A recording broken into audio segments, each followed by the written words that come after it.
نحمده ونصلي على رسوله الكريم أما بعد فقد قال الله تعالى في شان حبيبه إن الله وملائكته يصلون على النبي يا أيها الذين آمنوا صلوا عليه وسلموا تسليما اللهم صل على محمد وعلى آل محمد بعدد كل داء ودواء وبعدد كل علة وشفاء رب اشرح لي صدري ويسر لي أمري واحلل عقدة من لساني يفقهوا قولي واجعل لي وزيرا من أهلي هارون أخي اشدد به أزري وأشركه في أمري كي نسبحك كثيرا ونذكرك كثيرا إنك كنت بنا بصيرا ربي يسر ولا تعسر وتمم بالخير وبك نستعين يا فتاح يا معلم إبراهيم علمني وأدبني علم أولادي وأحفادي وأدب أولادي وأحفادي اللهم أرنا الحق حقا وارزقنا اتباعه وأرنا الباطل باطلا وارزقنا اجتنابه برحمتك یا ارحم الراحمین۔ بزرگان محترم، عزیزان گرامی قدر، عزیز دوستو، صاحبو، اس وقت ہماری زندگیوں میں سال نو کا پہلا مہینہ محرم الحرام چل رہا ہے۔ اس ماہ مبارکہ کو جہاں اس کے لیے بہت ساری فضیلتیں، عظمتیں اور اس کی بہت ساری خصوصیتیں ہیں، اس کا ایک پہلو یہ بھی ہے کہ نبی اکرم صلی اللہ علیہ وسلم کے اہل بیت سے اس ماہ مبارکہ کا ایک خاص تعلق ہے، اور وہ اس اعتبار سے ہے کہ اس ماہ مبارکہ میں حضرت صلی اللہ علیہ وسلم کے خاندان کے ساتھ جو واقعہ پیش آیا، حادثہ کربلا، واقعہ کربلا، حضرت امام حسین رضی اللہ تعالی عنہ اور ان کے خانوادے کے بہت سارے افراد میدان کربلا میں جو شہید ہوئے، یہ اسلامی تاریخ کا بہت ہی المناک حادثہ ہے۔ اسلام کی تاریخ میں ہزاروں شہادتیں ملتی ہیں، ہزاروں شہداء ملتے ہیں، لیکن یہ شہادت ایسی شہادت ہے اور یہ شہید ایسے شہید ہیں، ان کے ساتھ جو شہداء رہے وہ بھی اس درجے، اس عظمت کے قابل رہے کہ ہر سال ماہ محرم الحرام میں اس ماہ کی یاد تازہ ہو جاتی ہے۔ اب کی آپ اور آپ کے ساتھیوں کی یاد جس انداز سے بھی ہو رہی ہے، یہ جگ ظاہر ہے، اس میں کتنے پہلو صحیح ہیں، کتنے پہلو صحیح نہیں ہیں، ان باتوں سے قطع نظر میں صرف یہ بات کہنا چاہوں گا کہ رسول اکرم صلی اللہ علیہ وسلم نے مسلمانوں کو جو اہم ترین ہدایتیں دی ہیں اپنے خانوادے کے تعلق سے، اہل بیت کے تعلق سے، وہ باتیں کہہ کر میں کچھ باتیں کہتے ہوئے اپنی بات کو میں مکمل کر دوں گا۔ حضور اکرم صلی اللہ علیہ وسلم دنیا سے جانے کے بعد امت کی رہبری کے لیے، امت کی رہنمائی کے لیے آپ نے دو چیزیں چھوڑی۔ ترکت فیکم امرین کتاب اللہ و سنتی، میں تمہارے درمیان دو چیزیں چھوڑے جا رہا ہوں، ان چیزوں کو تھامے رہو گے تو کبھی تم گمراہ نہیں ہوگے، غلط راستے پر نہیں پڑو گے، اور زندگی گزارنے کا طریقہ،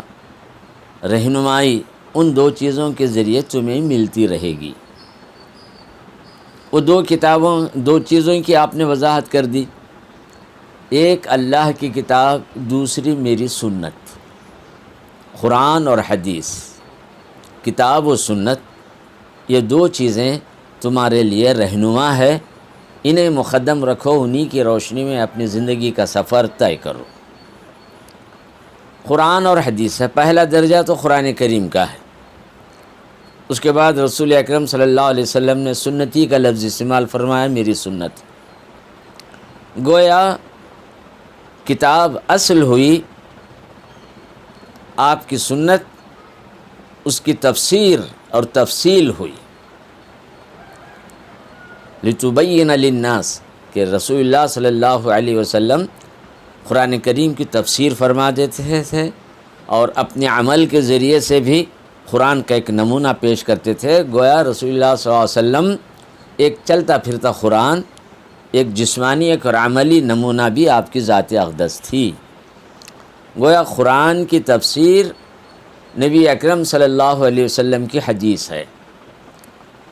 قرآن کے راستے پر چلو، اس کے بعد حدیثوں کے راستے کو اختیار کرو، دو چیزیں تمہارے لیے رہنما ہیں۔ اس کے علاوہ حضور اکرم صلی اللہ علیہ وسلم نے دو چیزیں جب بیان کی ہیں تو ایک اور روایت میں جس کو امام مالک نے موطا کے اندر نقل کیا ہے، ترکت فیکم امرین کتاب اللہ و عطرتی، میں تمہارے درمیان دو چیزیں چھوڑ کر جا رہا ہوں، ایک اللہ کی کتاب اور دوسری میرے اہل بیت۔ عطرت کا لفظ آیا ہوا ہے، عطرت کے معنی ہیں خانوادہ، نسل، اولاد، یہ معنی میں ہے۔ تو گویا حضور اکرم صلی اللہ علیہ وسلم نے یہاں یہ بات بھی ارشاد فرمائی کہ تمہاری رہنمائی کے لیے میں قرآن چھوڑ رہا ہوں اور میرے اہل بیت کو بھی چھوڑ رہا ہوں۔ گویا تمہارے لیے ایک نمونہ ہے، زندگی گزارنا ہو تو قرآن کو دیکھو، پھر میرے اہل بیت کو دیکھو۔ اب اس روایت کی وجہ سے الگ بات ہوگی، ایک روایت میں سنت کا لفظ، ایک روایت میں اہل بیت کا لفظ۔ یہ سنت اور اہل بیت یہ الگ الگ مختلف یا متضاد نہیں ہیں۔ جس طریقے سے حدیث قرآن کی تفسیر ہے، اسی طریقے سے اہل بیت بھی حدیث کی تفسیر ہے۔ قرآن کا عملی نمونہ ذات رسالت مآب صلی اللہ علیہ وسلم ہیں، تو ذات رسالت مآب صلی اللہ علیہ وسلم کا عملی نمونہ اہل بیت۔ تو گویا اس کے اندر تطبیق، موافقت، دونوں کو جمع کرنے کی بہترین صورت یہ ہے کہ قرآن کو اختیار کرو، رسول اللہ صلی اللہ علیہ وسلم کی حدیثوں کو اختیار کرو، اور رسول اللہ صلی اللہ علیہ وسلم کے اہل بیت کو نمونہ بناؤ، ان کے اسوہ، ان کے طرز عمل، ان کے طریقے، ان کی سنتوں کو اختیار کرتے ہوئے آگے بڑھو۔ بات پوری طریقے سے واضح ہے۔ اب کسی کے ذہن میں یہ بات آ سکتی ہے کہ اہل بیت کو نمونے کے طور پر حضور نے پیش کیا ہے، جیسا ایک روایت میں قرآن کے بعد حدیث کو رکھا، اسی طریقے سے ایک دوسری روایت میں قرآن کے بعد اہل بیت کو رکھا ہے۔ تو اب کہیں ایسا نہ ہو کہ بعض اہل بیت کے افراد جن کی زندگیاں، جن کا عمل قرآن اور سنت کے موافق نہیں ہے، کیا اس صورت میں بھی یہ قابل عمل ہیں؟ کیا یہ اسی درجے میں ہیں جس طریقے سے حدیث کو رکھا گیا، جس طریقے سے عطرتی کہہ کر رکھا گیا ہے؟ تو یہاں بھی صاف واضح ہے کہ جو زندگیاں قرآن اور سنت کے موافق ہیں اور ان کا نمونہ اہل بیت کے اسوے میں تمہیں مل رہا ہے، تو ان اہل بیت کی پیروی اور ان کی تقلید کرو۔ رہ گئے بعض ایسے افراد جو اس معیار پر نہیں ہیں اہل بیت کے، تو ظاہر بات ہے کہ گناہ کے معاملے میں، معصیت کے معاملے میں، شریعت کی مخالفت میں کسی کا عمل حجت نہیں ہو سکتا، خواہ وہ اہل بیت ہو یا غیر اہل بیت ہو۔ معیار یہی ہوگا کہ ان کی زندگیاں، ان کا قول، ان کا عمل، ان کا رویہ، ان کا طریقہ قرآن اور سنت کے موافق ہو تو انہی کی پیروی ہوتی۔ اس لحاظ سے بات واضح ہو گئی ہے، یہاں کسی قسم کا اشکال ہی نہیں ہے کہ اہل بیت کے لفظ کو نظر انداز کر دیا جائے، ہٹا دیا جائے، یہ وہ اس سے ہمارے لیے نمونہ نہیں ہو سکتے، یہ نہیں ہو سکتے، ایسی باتیں مناسب نہیں ہیں۔ اہل بیت کا مقام بہت ہی اونچا ہے۔ رسول اکرم صلی اللہ علیہ وسلم نے قرآن کریم نے ان کے تعلق سے بہت ساری باتیں کہی ہیں۔ گویا ان چیزوں کو سامنے رکھتے ہوئے وہ زندگیوں کو سامنے رکھیے جو زندگیاں اس کے موافق اور مطابق ہیں، بات ختم ہو گئی۔ خود حضور اکرم صلی اللہ علیہ وسلم نے کہہ دیا لا طاعۃ فی معصیۃ الخالق، گناہ کے معاملے میں مخلوق کی طاعت کرنے کی ضرورت نہیں، خالق کی نافرمانی میں کسی مخلوق کو اہمیت دینے کی ضرورت نہیں، تو بات ختم ہو گئی۔ اس پر بحث کرنا ان کی شخصیتوں پر جو علم نہ ہونے کی وجہ سے یا کسی اور معاملات کی وجہ سے کوئی بگاڑ ہے تو نکتہ چینی کرنا، لعن طعن کرنا یہ ہمارے لیے اچھی بات نہیں ہے، بلکہ یہ رسول اکرم صلی اللہ علیہ وسلم کی روح مبارکہ کے لیے تکلیف کا ذریعہ ہے۔ اس تعلق سے حضرت صلی اللہ علیہ وسلم نے ایک حدیث میں بھی بات فرمائی، علموا اولادکم القرآن و محبتی و محبت اہل بیت، اور ایک روایت میں بات ہے ادبوا اولادکم القرآن و محبتی و محبت اہل بیتی، دونوں قریب قریب ایک ہی معنی میں علم کا لفظ استعمال کیا گیا ہو یا ادب کا لفظ استعمال کیا گیا، کوئی فرق نہیں۔ علم و ادب ایک دوسرے کے ساتھ جڑی ہوئی چیزیں ہیں، ادب میں ساری چیزیں آ جاتی ہیں، علم میں وہ ساری چیزیں آتی ہیں، تو گویا روایتیں الفاظ کے ذریعے ذرا بدل کر رہے ہیں۔ علمو کا لفظ بھی ہے، ادبو کا بھی لفظ، علم سکھلاؤ قرآن کریم کا، اپنی اولاد کو قرآن پڑھاؤ۔ قرآن پڑھاؤ صرف لفظی طور پر پڑھاؤ کا معنی نہیں، قرآن کے معنی، مطالب، اس کے اندر جو احکام ہیں، جو قصص ہیں، جو واقعات ہیں، جو اس کے اندر ترغیبات ہیں، تہدیدیں ہیں، تنبیہ ہیں، جو بشارتیں ہیں، اس انداز سے اپنی اولاد کو یہ قرآن کریم کی تعلیم دو، قرآن سکھلاؤ۔ پھر اس کے بعد دوسری بات حضور اکرم صلی اللہ علیہ وسلم نے کہا اپنی اولاد کو میری محبت سکھلا دو، ان کی دلوں میں میری محبت کو جاگزیں کر دو، محبت ان کی دلوں میں پیوست ہو جائے، کسی حال میں کسی درجے میں رسول اللہ صلی اللہ علیہ وسلم کی محبت نہ کمزور پڑے نہ دل سے باہر ہو جائے۔ اس کی تائید بھی ایک اور حدیث سے ہوتی ہے، اس حدیث کی تفسیر ایک دوسری حدیث سے ہو جاتی ہے، لا یؤمن احدکم حتی اکون احب الیہ من والدہ وولدہ والناس اجمعین۔ تو گویا نبی اکرم صلی اللہ علیہ وسلم نے اتنے بلند الفاظ میں کہہ دیا کہ وہ مومن ہی نہیں ہو سکتا جس کے دل میں میری محبت نہ ہو، اور یہ محبت اس درجے میں ہو کہ اس کے نفس سے کہیں زیادہ، اس کی شخصیت سے کہیں زیادہ، اس کی ذات سے کہیں زیادہ، اس کے والدین سے، ان کی اولاد سے، سارے لوگوں سے بڑھ کر نبی اکرم صلی اللہ علیہ وسلم کی محبت۔ گویا حضور کی محبت سب سے پہلے درجے میں ہے، اس کے بعد اپنی شخصیت کی محبت ہو یا اپنی شخصیت سے جو معاملات طے کرنا ہو، جو بھی محبتیں ہوں، وہ سب دوسرے درجے میں آ رہی ہیں۔ گویا حضور اکرم صلی اللہ علیہ وسلم اس آدمی کے پاس سب سے زیادہ محبوب ہو جائیں، اس کی ذات سے زیادہ، اس کی شخصیت سے زیادہ، اس کی اولاد اور اس کے والدین سے زیادہ۔ آدمی کے لیے دو ہی چیزیں بہت اہم ہوتی ہیں، ایک ماں باپ، ایک اس کی اولاد، اور رشتہ داروں کو اس لیے نہیں بیان کہ یہ سب اولاد سے یا والدین سے جڑے ہوئے رشتے ہیں، اصل بنیاد تو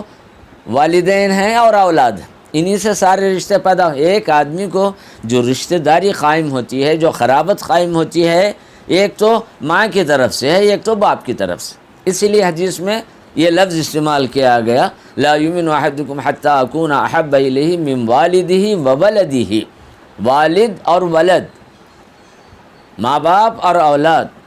اور پھر آگے بڑھ کر ایک لفظ استعمال کر دیا جس میں سارے رشتہ دار بھی آ گئے، قرابت دار بھی آ گئے، سارے لوگ آ گئے، والناس کا لفظ آ گیا، ساری دنیا کے جتنے بھی لوگ ہوں، مسلمان ہو غیر مسلمان ہو جو بھی ہو، تمام انسانوں کے مقابلے میں بھی میری محبت سب سے زیادہ۔ تو بات ان نسبتوں سے جڑ کر وہی آ جاتی ہے کہ اللہ اور رسول کی محبت بنیادی حیثیت ہے،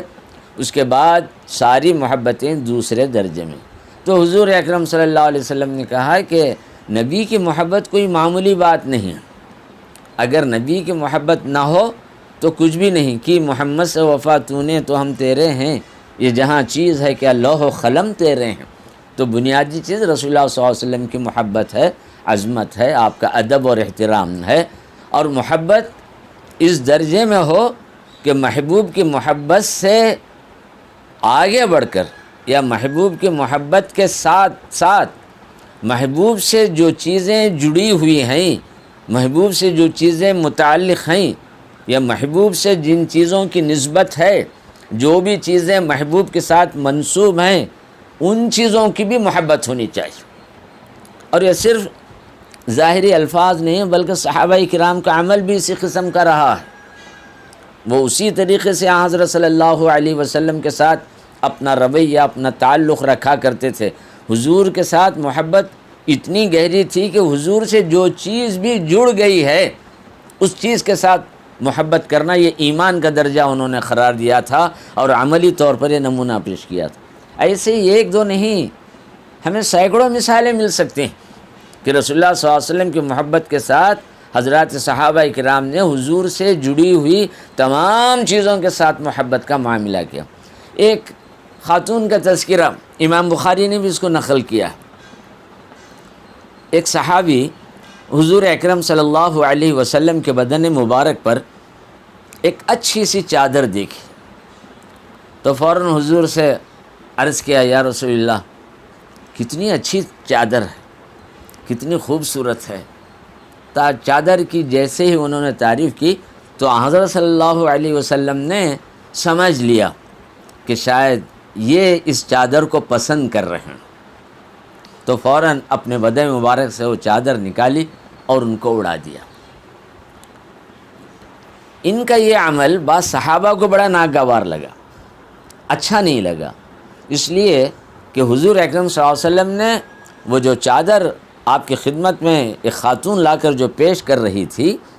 اس انداز سے پیش کی، یا رسول اللہ میں نے یہ چادر آپ کے لیے تیار کی ہے، میں آپ کی خدمت میں پیش کرنا چاہتی ہوں، آپ اس کو قبول کیجئے۔ تو حضور اکرم صلی اللہ علیہ وسلم نے اس انداز سے اس چادر کو لے لیا، گویا اس کی آپ کو ضرورت تھی، یا آپ اس چادر کو بہت پسند کر رہے ہیں، گویا تم نے میری ایک پسندیدہ چیز تم میرے حوالے کر رہی، یہ کہہ کر اس چادر کو آپ نے اس خاتون کے ذریعے سے لے لیا،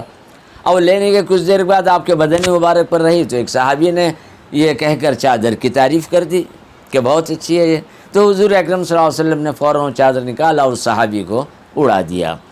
یہ چیز بعض صحابہ کو ذرا اچھی نہیں لگی، چنانچہ مجلس ختم ہوئی، حضور صلی اللہ علیہ وسلم تشریف لے گئے تو صحابی سے کہا، تم نے یہ چادر مانگ کر اچھا نہیں کیا، تم نے دیکھا نہیں رسول اللہ صلی اللہ علیہ وسلم چادر اوڑھتے وقت کتنے خوش نظر آ رہے تھے اور کس خوشی سے لے رہے تھے کہ گویا وہ چادر آپ کو بڑی پسندیدہ اور محبوب تھی، اور اس جذبے کے ساتھ گویا آپ کو ضرورت تھی، یہ کیفیتیں آپ کے چہرے سے، آپ کے عمل سے، آپ کے طریقے سے ظاہر ہو رہی تھیں، تم نے مانگ کر اچھا نہیں کیا۔ اس صحابی نے کہا، مجھے بھی ان باتوں کا علم ہے، میں بھی جانتا ہوں، سمجھتا ہوں کہ حضور صلی اللہ علیہ وسلم اس چادر کو لیتے ہوئے کتنی خوشی محسوس کر رہے ہیں، میں نے یہ چادر محض اس لیے لی ہے کہ جب میں دنیا سے چلا جاؤں تو یہ چادر کو اپنا کفن بنا دوں، یہ میری نیت تھی۔ چنانچہ روایتوں میں یہ بات پوری طریقے سے مل رہی ہے کہ جب ان کا انتقال ہوا تو ان کے گھر والوں کو انہوں نے وصیت کی تھی، وہی چادر جو بدن مبارک سے لگی ہوئی تھی، آپ کے جسم اتھر پر تھی، کفن بنایا گیا۔ آج کے مادی ذہنیت سے، اگر آزادانہ ذہنیت جسے کہتے ہیں، اگر کہیں تو کہ بھئی اس چادر میں کیا رکھا تھا، یہ غلط بات ہے۔ نبی سے ہر جڑی ہوئی چیز برکت بھی رکھتی ہے، خیر بھی رکھتی ہے، اس کے اندر کچھ نہ کچھ اثرات بھی رکھتے ہیں، ورنہ پھر حضرت یوسف علیہ السلام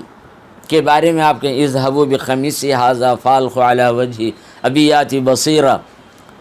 حضرت یعقوب علیہ السلام جو آپ کے والد محترم تھے، ان کی بینائی چلی گئی تھی، دیکھ نہیں پا رہے تھے۔ حضرت یعقوب کے اور بچے تھے جو حضرت یوسف کے پاس پہنچے علیہ السلام، تو حضرت یوسف نے وہ چادر نکال کر جو ان کی استعمال میں رہی ہو، جہاں بھی رکھا ہو، جس صورت میں بھی رہی ہو، وہ اس پیغمبر کی چیز تھی، یوسف علیہ السلام کی چیز تھی، یا بدن مبارک پر تھی، یا ان کو اور کہیں سے آئی ہوئی تھی، یعقوب علیہ السلام یا ان کے والد حضرت اسحاق علیہ الصلاۃ والسلام، ان کے والد حضرت ابراہیم علیہ الصلاۃ والسلام، جو بھی ہو جس طریقے سے بھی ہو، لیکن بعض علامہ سیوطی رحمۃ اللہ تعالی علیہ نے کہا کہ یہ وہ قمیص تھی جو حضرت ابراہیم علیہ الصلاۃ والسلام کے پاس تھی، اور وہ حضرت یعقوب علیہ الصلاۃ والسلام کے پاس آئی۔ اسی قمیص کو حضرت یعقوب علیہ الصلاۃ والسلام نے یوسف علیہ الصلاۃ والسلام کے وہ قمیص ہو، چادر ہو، جس شکل کی بھی ہو، اس زمانے کے حساب سے جو بھی کپڑا رہا ہو، حضرت یوسف علیہ الصلاۃ والسلام کے گلے میں ڈال دیا تھا جب وہ سفر کے لیے نکل رہے تھے، وہاں سے باغ سیر تفریح کے لیے ان کے بھائیاں لے کر جا رہے تھے، جب وہ کنویں میں ڈالے تو وہی قمیص تھی۔ اور یہ بھی روایتوں میں آئے کہ وہ جبرائیل امین علیہ الصلاۃ والسلام نے وہ قمیص اس موقع پر لے آ کر حضرت ابراہیم علیہ الصلاۃ والسلام کو بدن مبارک پر ڈال دی، جبکہ وہ حضرت ابراہیم کو آگ میں پھینکا جا رہا تھا، وہ گویا جنت کی قمیص تھی۔ اس طریقے کی روایتیں ہمارے سامنے تفسیری روایتیں ملتی ہیں کہ حضرت یوسف کی یہ چادر مبارک تھی۔ تو انہوں نے اپنے بھائیوں سے کہا اذهبوا بقمیص هذا فالقوا علی وجه ابی یأتی بصیرا، جاؤ یہ چادر لے کر میرے والد کے چہرے پر ڈال دو، ان کی بینائی آ جائے گی، ان کا اندھاپن ختم ہو جائے گا، دیکھنے لگی۔ چنانچہ ان کے ساتھ جتنے میں تھے بنیامین اور جتنے اور ساتھی بھائیاں تھے، وہ سب جا کر چادر حضرت یعقوب علیہ السلام کے چہرے پر ڈال دیا تو روشنی آ گئی۔ تو کہنے کا منشا اور مقصد یہی ہے کہ حضور کی محبت کی ایک علامت یہ ہے کہ حضور سے جڑی ہوئی آپ کے جسم مبارک سے ہو یا آپ کے اشیاء سے متعلق ہو، یہ سب ان کے ساتھ ادب، تعظیم، محبت کا معاملہ کرنا چاہیے۔ اس معاملے میں بہت ہی سنجیدگی اور ادب کے ساتھ ان ساری چیزوں کو لینا چاہیے۔ عبداللہ ابن زبیر کی بات، اس کو بھی امام بخاری نے نقل کیا ہے اور دوسرے محدثین نے بھی نقل کیا ہے کہ رسول اللہ صلی اللہ علیہ وسلم نے پشنا لگایا، بدن مبارک سے خون نکالا جاتا تھا۔ اس زمانے کا ایک طریقہ علاج تھا کہ اس خون کو نکال کر جو خون فاسد ہو جاتا تھا اس کو پھینک دیا جاتا تھا، یا خون اس لیے بھی نکالا جاتا تھا کہ بدن سے خون کا نکلنا پھر بدن میں خون کی افزائش کا ذریعہ بن جاتا ہے، خون بڑھنے لگتا ہے۔ جو بھی اس زمانے کا طبی اصول یا طریقہ یا مروجہ طریقہ رہا ہو، رسول اللہ صلی اللہ علیہ وسلم نے اس کو اپنایا تھا۔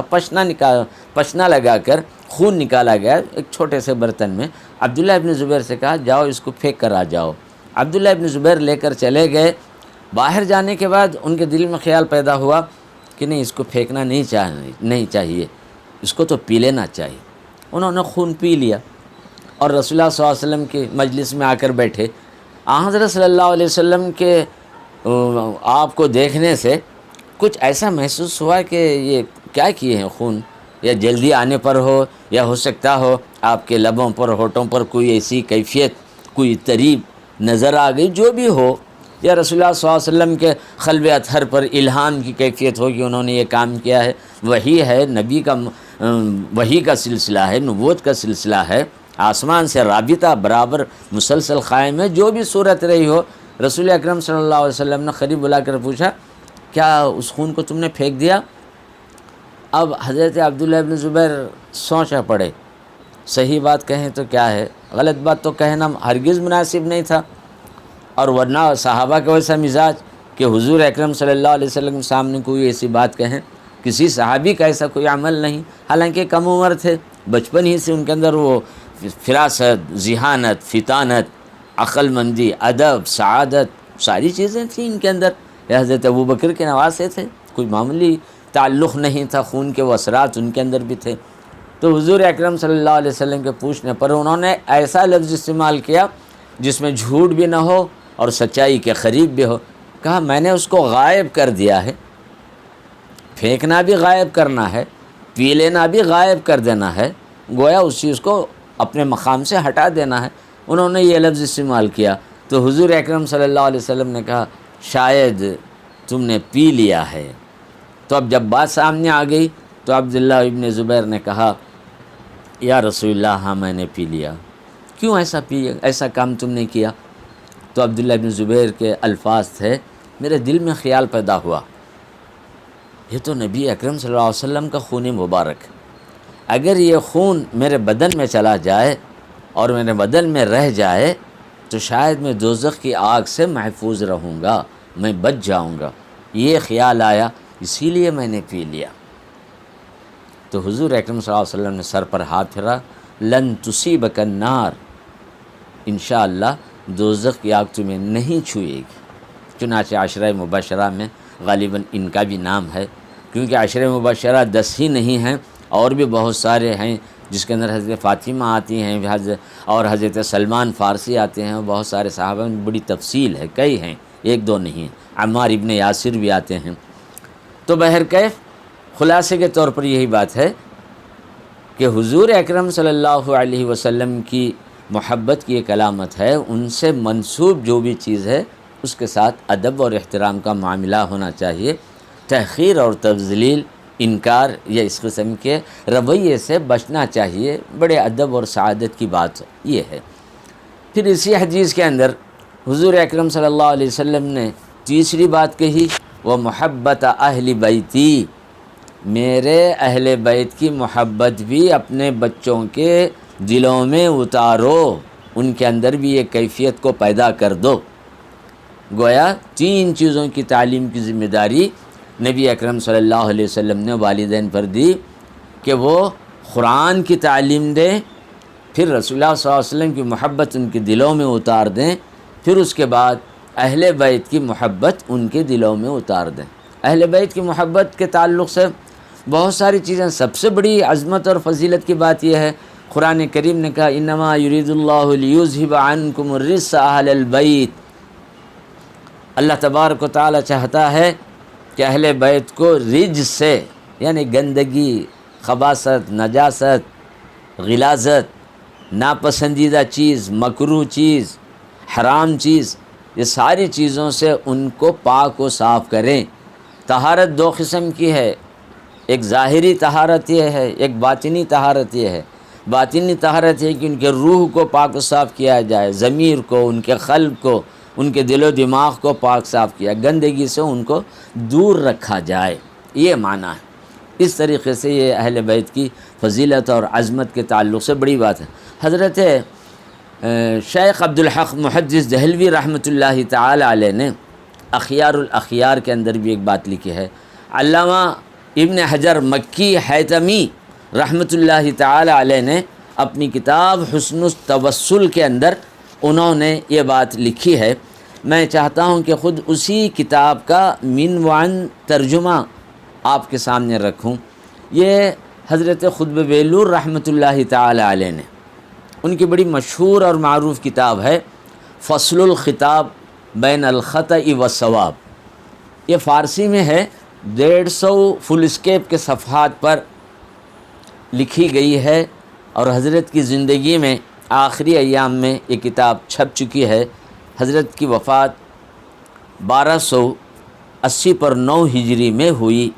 اس سے 7-8 سال پہلے چھپی ہے۔ اصل نسخہ اٹھا کر دیکھا جائے تو کیا سن ہے وہ آسانی کے ساتھ مل جائے گا، لیکن اس کتاب کا ترجمہ الحمدللہ اس عاجز کے ذریعے سے اللہ تبارک و تعالیٰ نے لیا ہے۔ یہ اللہ کا فضل و کرم ہے، اس میں کوئی میری عظمت یا اہمیت یا اپنے مقام یا کام کو ظاہر کر رہا میرا منشا اور مقصد نہیں ہے۔ اس کتاب کا حوالہ میں محض اس لیے دے رہا ہوں، اس کا یہ ترجمہ بھی ہو چکا ہے، فصل الخطاب بین الخطأ والصواب،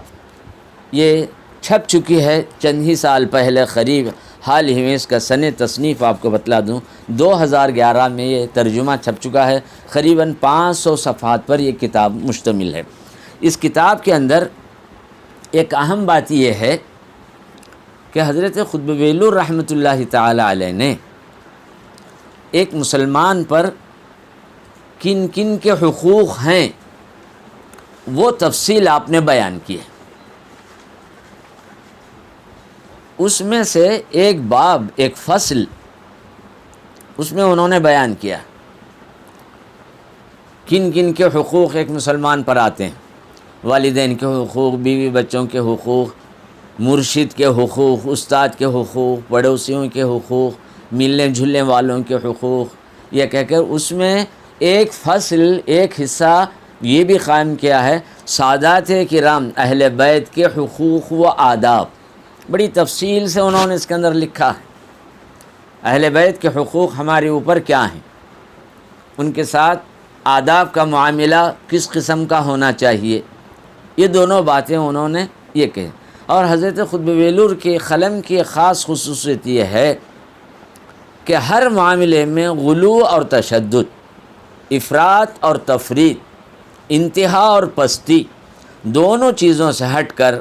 پورے توازن کے ساتھ، اعتدال کے ساتھ، توسط کے ساتھ ہر چیز کو آپ بیان کرتے ہیں۔ یہ سب سے بڑی خوبی ہے۔ چنانچہ کتاب کا نام بھی انہوں نے یہی رکھا، فصل الخطاب بین الخطأ والصواب۔ عربی لفظ ہے، اس کے وضاحت کر اہل علم کے لیے وضاحت کی ضرورت ہی نہیں ہے۔ یہ کتاب، یہ خطاب، یہ تحریر، اس کے اندر جو چیزیں آ رہی ہیں یہ کیا ہے؟ خطا اور ثواب کے درمیان، بین الخطأ والصواب۔ خطا لغزش، ثواب درستگی، ثواب جائز، خطا ناجائز، ایک درست ایک نادرست، روا ناروا، یہ ان کے درمیان یہ کتاب رکھی گئی ہے۔ تو جتنی بھی بحثیں وہاں آ رہی ہیں ان تمام بحثوں کے اندر انہوں نے تبسل نبوی کے تعلق سے ایک باب قائم کیا، علم غیب کے تعلق سے ایک باب قائم کیا، اور حضور اکرم صلی اللہ علیہ وسلم کے تبرکات کے تعلق سے بھی قائم کیا، پورے احتیاط اور توازن کے ساتھ۔ کتنا حصہ اس میں صحیح ہے، کتنا حصہ اس میں صحیح نہیں ہے، دونوں صورتوں کو انہوں نے سامنے رکھا ہے۔ اس کے اندر بھی اہل بیت کے حقوق کیا ہیں، کس درجے میں ہیں، ان کے آداب کیا ہیں، ان کے ساتھ مسلمانوں کو کیا رویہ اختیار کرنا چاہیے، ہر مسلمان پر اہل بیت کے کیا کیا حق ہو سکتے ہیں، وہ پوری بات۔ یہ حضرت قطب ویلور ہی نہیں، ان کے والد حضرت مہوی انہی کا یہی مزاج، پھر ان کے دادا حضرت عبداللطیف ذوقی رحمۃ اللہ تعالی علیہ، انہوں نے تقریباً 60 کتابیں لکھیں، 2.5 لاکھ اشعار ان کے فارسی زبان میں ہیں۔ انہوں نے بھی ایک انشاء عقائد ذوقی کتاب لکھی، جس کے اندر انہوں نے صحابہ کرام کی تمام عظمتیں، فضیلتیں، قرآن اور حدیث، ساری چیزیں، صحابہ کے بارے میں کیا اعتقاد رکھنا چاہیے اور کیا رویہ ان کے ساتھ رکھنا چاہیے۔ حدیث میں بھی انہوں نے ایک کتاب لکھی ہے، 40 حدیث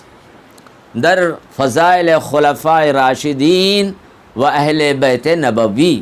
یہ اس رسالے کا بھی ترجمہ راقم کے قلم سے ہو چکا ہے، جس کے اندر انہوں نے 40 حدیثیں جمع کی ہیں، جس میں حضرت علی، حضرت فاطمہ، حسن، حسین رضی اللہ تعالیٰ عنہ، اہل بیت کی 4 اشخاص اور پھر صحابہ خلفاء راشدین کے مناقب وغیرہ بیان۔ تو بہرکیف حضرت ذوقی رحمۃ اللہ تعالی علیہ نے انشاء عقائد ذوقی میں ایک بات یہ لکھی، ان کے زمانے میں ہر طرح کے فتنے اٹھے تھے، آج بھی وہی فتنوں کا دور ہے، تاریخ دہرائی جاتی، ہر دور گزرا ہوا اس کے اثرات آنے والے دور کے اندر، گویا ایک عہد دوسرے عہد کی مثال ایسے سمجھیے، یہ سمندر کی موجوں کی طرح، ایک موج دوسرے موج سے جڑی ہوئی ہے، ایک موج کا تعلق دوسرے موج سے برابر لگا ہوا ہے۔ ایسے ہی تاریخ کے جتنے دور ہیں، جتنے عہد ہیں، جتنے ادوار ہیں،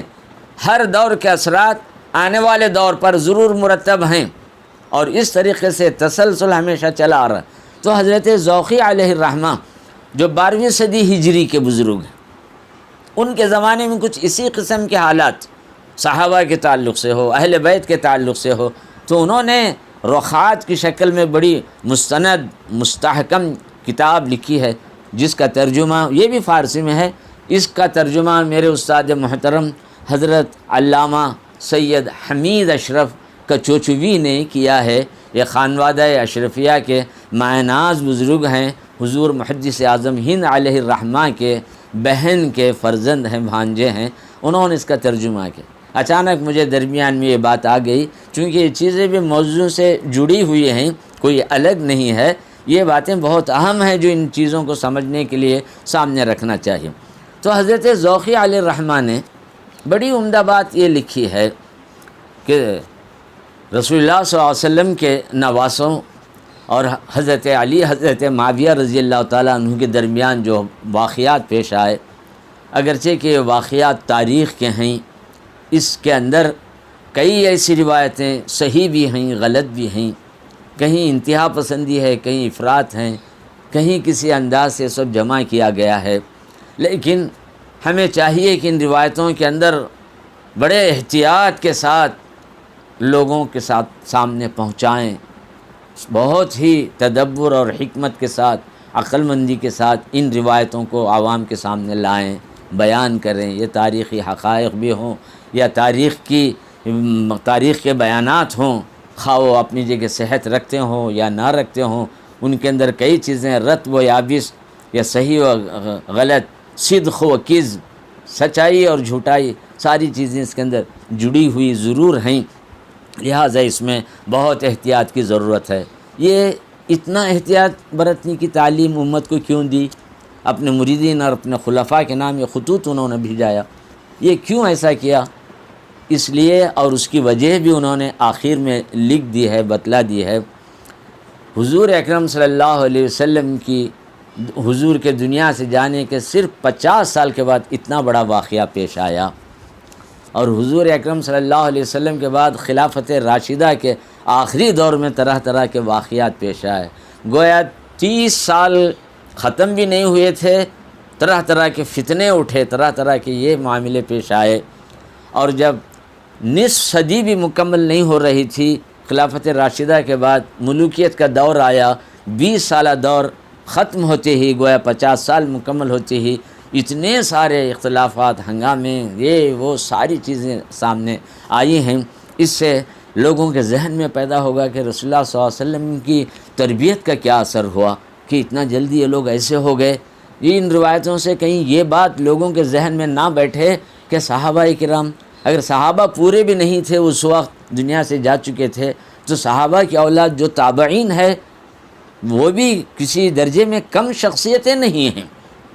صحابہ کی تربیت یافتہ، صحابہ کون ہیں؟ حضور کے تربیت یافتہ ہیں، تو گویا یہ پہنچتے پہنچتے تابعین کے اوپر اس کا اثر، تابعین کے بعد صحابہ کے اوپر اثر، صحابہ کے بارے میں بدگمانیاں پیدا ہو جائیں تو گویا حضور کی تربیت پر سوال کھڑا ہو جائے، یہ سارے معاملات پیدا ہوتے ہیں۔ پھر آخر میں یہ کہتے ہیں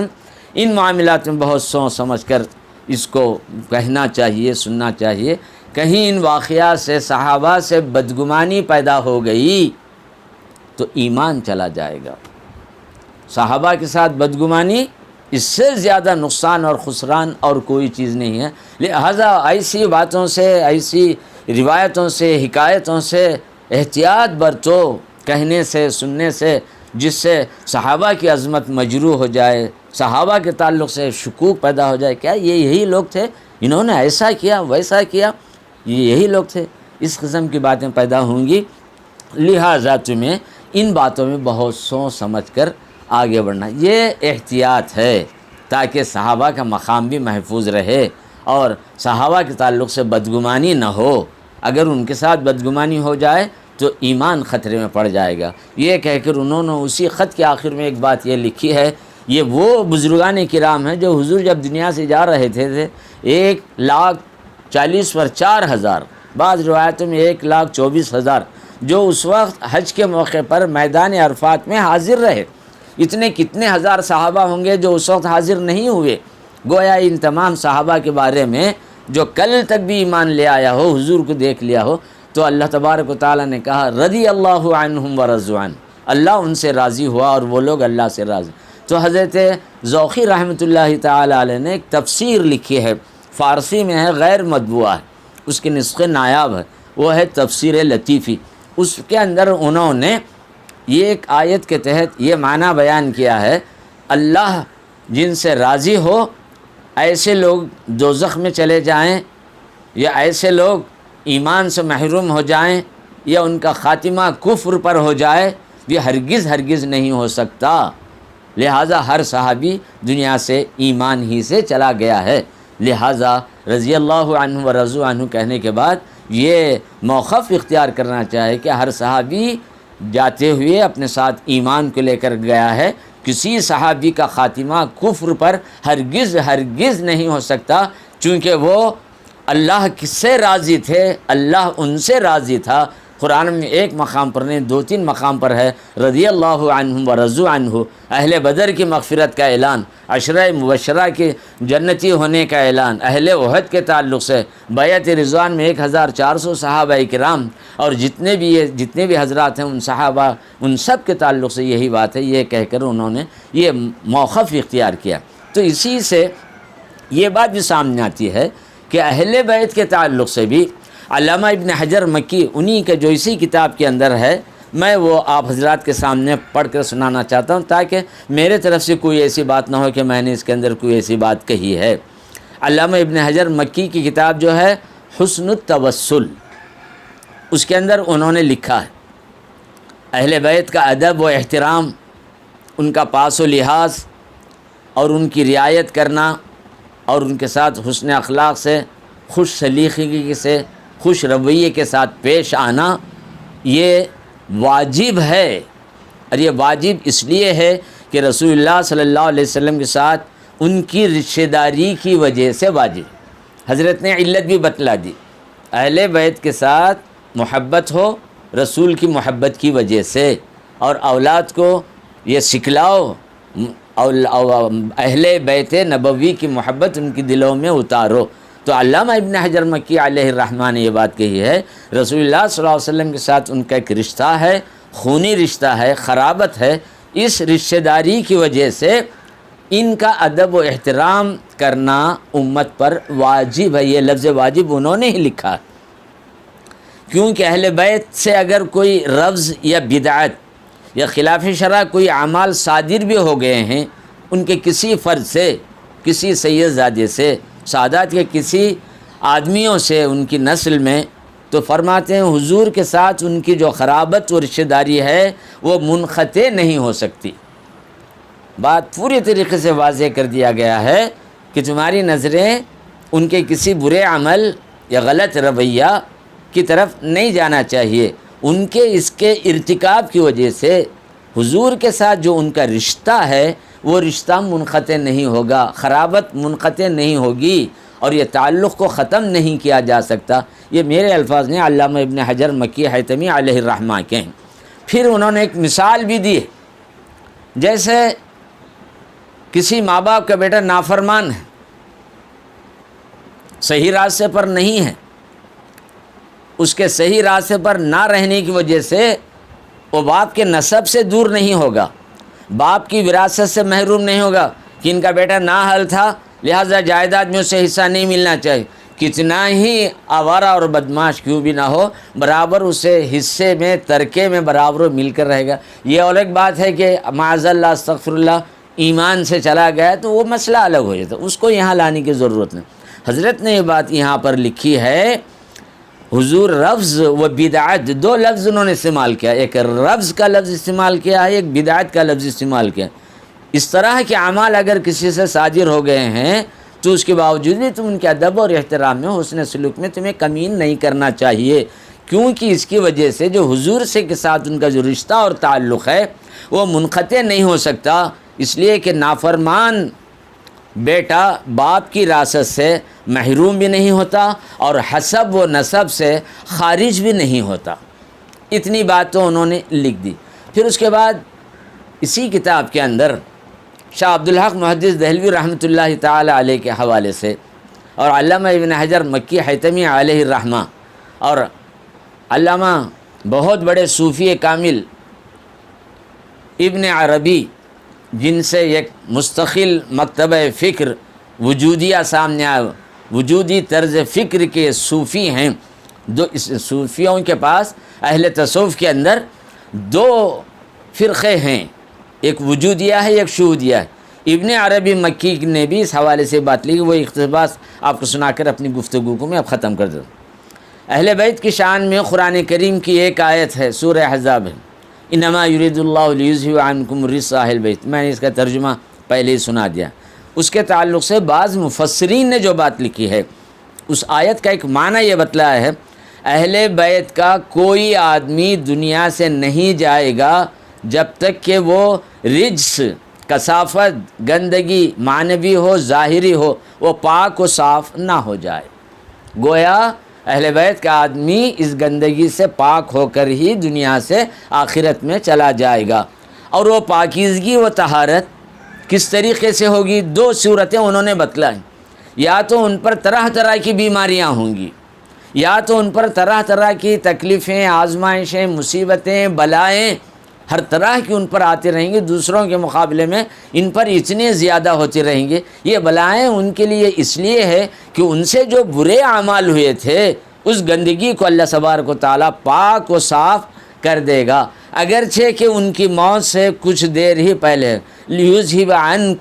عَنْکُمُ الرِّجْسَ،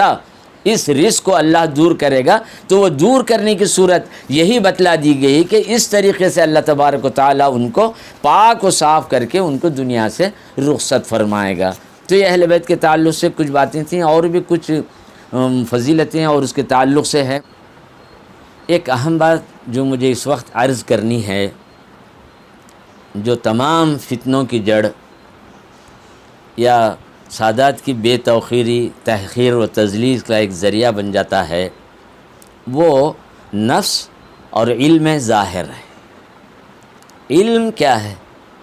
علم کے ساتھ اگر تصوف نہ ہو تو بہت نقصان کی چیز ہوگی۔ اسی لیے جتنے بھی بزرگان دین رہے، انہوں نے اپنی خانقاہوں کے اندر تعلیم کے ساتھ، قرآن اور حدیث کے ساتھ تصوف کی تعلیم دی۔ یہ تصوف کوئی خرافات کا مجموعہ نہیں ہے جیسا کہ آج کل سمجھا جا رہا ہے۔ یہ اس لیے سمجھا رہا ہے کہ آج جتنے بھی اس قسم کے لوگ جو سامنے آ رہے ہیں، انہوں نے تصوف کو کچھ اس انداز سے پیش کیا ہے کہ تصوف یہی ہے، حالانکہ تصوف وہ نہیں ہے۔ مشیدۃ علمنا مشیدۃ بالکتاب والسنہ، سب نے یہی کہا کہ ہمارا تصوف قرآن اور حدیث سے جڑا ہوا ہے۔ جو بھی تصوف اگر قرآن حدیث کے مخالف ہے وہ رد کے قابل ہے، وہ قابل عمل نہیں۔ یہ ہے اصل اصول۔ تو کہنے کا منشا اور مقصد یہ ہے، علم کے ساتھ تصوف ہو، علم کے ساتھ اخلاق ہو۔ اگر صرف علم ہی ہے، اخلاق نہیں ہے، تصوف نہیں ہے، تو یہ کسی نہ کسی درجے میں ضرور بگاڑ پیدا ہو ہی جاتا ہے۔ اور یہی چیز کہیں کہیں اس طرح کے حالات بھی پیدا کر دیتے ہیں، جو تاریخ کے کسی دور میں اجمل نامی ایک سید زادے اور ایک بہت بڑے وقت کے جلیل القدر عالم و فاضل، خضاوت کے عہدے پر فائز قاضی شہاب الدین عمر دولت آبادی، ان کے درمیان میں اس قسم کا واقعہ پیش آیا۔ قرآن کریم کی آیت اپنی جگہ صحیح ہے، هل يستوي الذين يعلمون والذين لا يعلمون، علم والے اور بے علم کبھی برابر نہیں ہو سکتے۔ علم والوں کا درجہ اونچا ہی ہے، بے علم ان کے برابر نہیں ہو سکتے۔ لیکن بعض مقامات کچھ ایسے آ جاتے ہیں، استثناء کی صورت پیدا ہو جاتی ہے، بے علمی کے باوجود بھی ان کا کسی نہ کسی درجے میں مقام اور مرتبہ رہتا ہے۔ ہم یہ کہہ کر ان کو نظر انداز، ان کے ساتھ بد اخلاقی سے پیش نہیں آتے کہ یہ بے علم ہے، یہ جاہل ہے، یہ احترام کے بھی قابل نہیں ہے، ایسا ہرگز نہیں ہے۔ رسول اکرم صلی اللہ علیہ وسلم کا رویہ ہر ایک کے ساتھ، اہل ایمان ہو، اہل کفر بھی ہو، تو ان کے ساتھ بھی محبت، تعظیم، احترام، حسن سلوک، سارا معاملہ رکھے ہوئے تھے۔ تو کہنے کا منشا اور مقصد یہ ہے، علم یقیناً بہت بڑی فضیلت کی چیز ہے، بے علمی فضیلت کی چیز نہیں ہے، لیکن کہیں کہیں استثناء، ایگزمپشن یا کچھ رعایت، ایک آپشن یا کوئی ایسی صورتیں ہوتی ہیں۔ وہی صورت یہ تاریخ کے کسی دور میں ایک اجمل نامی شخص کے ساتھ جو سید تھے، ان کے اور قاضی شہاب الدین دولت آبادی کے درمیان میں ایک بات پیش آئی۔ یہ بات یہ رہی کہ سید صاحب سیادت کی وجہ سے، حضور صلی اللہ علیہ وسلم کی نسبت کی وجہ سے درباروں میں بڑا اونچا مقام تھا ان کا، بادشاہوں کے قریب بٹھائے جانا، ان کا ادب، احترام۔ قاضی صاحب کو یہ چیز بڑی ناگوار لگی کہ ہر معاملے میں یہی مقدم ہے، مجھے مؤخر کیا جاتا ہے، جتنی عزت اور اہمیت ان کو دی جاتی ہے مجھے نہیں دی جاتی ہے، حالانکہ میں علم والا ہوں، میرا علم مستند ہے، امر یقینی ہے، مسلم ہے،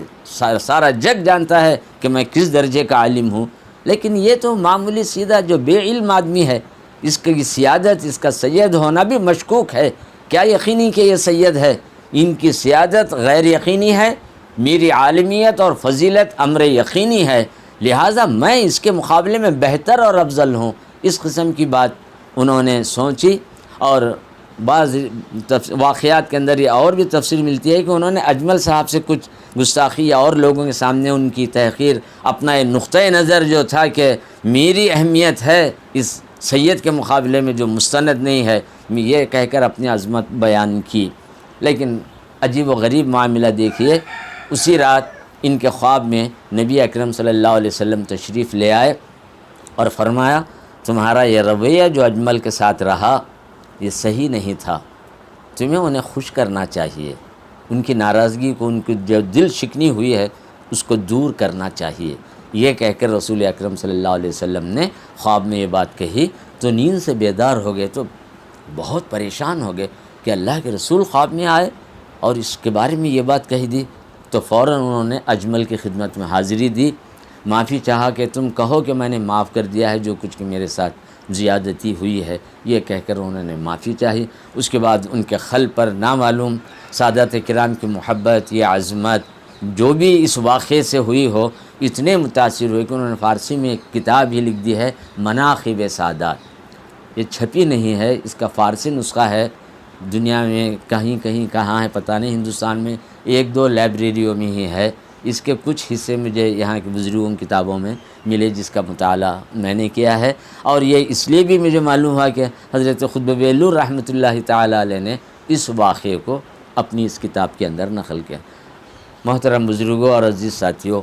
اس طالب علم کی زبان سے جو بھی باتیں منتشر طریقے سے یا بے ترتیب طریقے سے آپ حضرات کے سامنے آئی ہیں، آپ کے کانوں تک پہنچی ہیں، آپ نے اس کو محسوس کیا ہے، ان ساری باتوں کے اندر خلاصہ یہی ہے دنیا چند روزہ ہے، یہاں کے فائدے بھی مختصر ہے، یہاں کے نقصانات بھی مختصر ہے۔ رسول اللہ صلی اللہ علیہ وسلم کی نسبت کا خیال کرتے ہوئے حضرت صلی اللہ علیہ وسلم کے خاندان اور اس تعلق سے بھلے سے وہ صحیح نسب ہیں یا ان کا نسب مشکوک ہو چکا ہے یا انہوں نے دوسرے خاندانوں میں نکاح کر کے ان کی سیادت کو ختم کر لیا ہے، جو بھی ہو، جو بھی بری چیزیں سامنے آ رہی ہیں ان چیزوں کو دیکھ کر جہاں تک ہو سکے حضور کا خیال کرتے ہوئے ان کے اس معاملات کو چھوڑ دیجئے۔ ہمارے علماء نے لکھا ہے کہ اہل بیت کا فرد کوئی چوری کرے، کوئی زنا کرے، کوئی ایسا کرے، حاکم اس کا ثبوت ملے تو برابر اسے سزا دے، لیکن اس کی سزا پر ہمیں لعن و طعن نہیں کرنا چاہیے۔ اس واقعے کو بھی، اس مثال کو بھی حضرت خطب بیلور نے اپنی کتاب میں لکھا ہے۔ رسول اکرم صلی اللہ علیہ وسلم زمانے میں ایک صحابی ہیں، اس وقت نام زبان پر نہیں آ رہا ہے، ماعز ابن مالک، ان سے زنا کا فعل صادر ہوا اور یہ چیز سامنے آ گئی تو حضور اکرم صلی اللہ علیہ وسلم نے ان پر حد جاری کر دی، سزا دی۔ زنا کی جو سزا ایک عام آدمی کو ہو سکتی تھی وہی اپنے ساتھی صحابی ان کو بھی وہی سزا دلائی، اور اس کے بعد یہ کہی کہ ان پر لعن و طعن کوئی نہ کرے۔ گویا سزا دینے کے بعد آپ نے صحابہ کے سامنے یہ بات کہی کہ انہوں نے توبہ کر لی ہے، لہٰذا ان کے معاملے میں کوئی جملہ استعمال نہ کریں، اپنی زبانیں بند۔ یہی بات میں آپ حضرات کے سامنے بھی رکھوں گا کہ ابن حجر نے یہ بات کہی ہے، علامہ عبدالحق محدث دہلوی نے بھی یہ بات کہی ہے کہ اہل بیت کا کوئی افراد کتنے ہی غلطیاں کیے، جب موت کا وقت آ جائے گا تو اللہ تبارک و تعالیٰ اسے پاک کر کے دنیا سے بھیج دے گا۔ ذالک فضل اللہ یؤتیہ من یشاء، یہ اللہ کا فضل ہے، وہ جسے چاہے دے۔ ایک عام آدمی کو بھی پاک و صاف کر کے دنیا سے لے لے، اس کا فضل ہے۔ اللہ کے پاس عدل بھی ہے، اللہ کے پاس فضل بھی ہے، عدل پر بھی اعتراض نہیں کر سکتے، فضل پر بھی اعتراض نہیں کر سکتے۔ یہ اللہ تبارک و تعالیٰ ہے۔ ادب، توفیق سب سے بڑی دولت ہے، سب سے بڑی پونجی ہے، اس کو کبھی اپنے ہاتھ سے جانے نہ دیجیے۔ ادبوا اولادکم، اپنی اولاد کو ادب سکھلائیے، جو حضور نے کہا اس کا لحاظ رکھے۔ دعا فرمائیں کہ اللہ تبارک و تعالیٰ ان باتوں پر عمل کرنے کی مجھے بھی، آپ کو بھی توفیق عطا فرمائے۔ اللہ تعالیٰ میرے دل میں بھی اہل بیت کی محبت، میری اولاد کے دلوں میں رسول اللہ صلی اللہ علیہ وسلم کی محبت اولاد میں صدیوں تک مسلسل چلے۔ اللہ یہ نعمت آپ کو بھی عطا کرے، آپ کی اولاد کو بھی عطا فرمائے۔ بہت بڑی دولت ہے ادب۔ چھوڑ دیجئے جس کا جو عمل ہے اس کے اوپر یہ کہہ کر لعن طعن کر کے، طرح طرح کے بازار گرم کر کے اس طرح کی فضا پیدا کرنے سے کوئی نتیجہ نہیں ہے۔ ہاں، اگر کوئی ایسی بات ہے جس سے فتنہ یا نقصان یا دین کو نقصان پہنچ رہا ہے تو آپ اس نقصان کی تلافی کیجئے، ان سے ایسی کوئی باتیں آ رہی ہیں تو ان باتوں کو دور کیجئے، ان کی شخصیتوں پر لعن و طعن مت کیجئے، انہوں نے کیا کوئی غلط بات کی ہے اتنی اصلاح کیجئے، اس کو لے کر اس کو کچھ بھی مت کہیے۔ حضرت ماعز کو حضور نے سزا دی اور آخر میں کہا کہ ان پر لعنت نہ بھیجو، گویا ان کے فعل پر کسی قسم کی جو سزا کا معاملہ ہوا ہے وہ اپنی جگہ صحیح ہے، لیکن شخصیت پر کوئی لفظ استعمال نہ مت کرو۔ ایسے ہی اہل بیت کی جو غلطیاں، خطائیں یا زیادتیاں جو کچھ بھی موجودہ زمانے میں ہمارے سامنے دیکھنے میں آ رہے ہیں، ان کو دیکھ کر ان کے حسب، نسب، ان کے خاندان اور اس تعلق پر مجرور نہ کیجیے۔ وہ صحیح نسب ہیں یا غلط النسب ہے، یا آخرت میں ہر ایک کی حقیقت ظاہر ہو کر رہ جائے گی اور کوئی چیز وہاں چھپے گی نہیں۔ اور نسب پر فخر کرنے کی بھی کوئی بات نہیں ہے۔ نبی اکرم صلی اللہ علیہ وسلم نے کہا انا سید ولد آدم ولا فخر، میں اولاد آدم کا سردار ہوں، لیکن یہ میرے لیے فخر کی بات نہیں ہے، شکر کی بات ہے، یہ کہا۔ حالانکہ آپ کی عظمت اور فضیلت کو خود قرآن نے کہا تلک الرسل فضلنا بعضهم علی بعض، ہم نے فضیلت دی نبی کو تمام انبیاء کرام پر۔ پھر یہی پیغمبر یہ کہہ رہے ہیں مجھے یونس ابن متیو پر فوقیت نہ دو، مجھے یونس علیہ السلام سے بڑھا کر نہ پیش کرو۔ یہ عاجزی کی بات ہے، اس اعتبار سے ہے کہ میری عظمت ایسی نہ ہو جس سے یونس علیہ السلام کی تحقیر اور تذلیل ہو۔ تو یہی موقف ہمیں بھی اختیار کرنا چاہیے، ان کی تحقیر اور تذلیل کی طرف نہیں جانا چاہیے، ان کی جو خوبیاں ہیں اس کو لینا چاہیے۔ یہ ایک بات میں اپنے طور پر کہوں گا، کسی شخصیت میں 90 پر 9 خرابیاں ہیں، ایک اچھائی ہے، تو آپ ایک اچھائی کو دیکھیے، 90 پر 9 خرابیوں سے اپنی زبان کو بند رکھیے۔ اللہ تعالیٰ ان باتوں پر عمل کرنے کی مجھے اور آپ کو توفیق عطا فرمائے۔ وما علینا الا البلاغ وآخر دعوانا ان الحمد للہ رب العالمین۔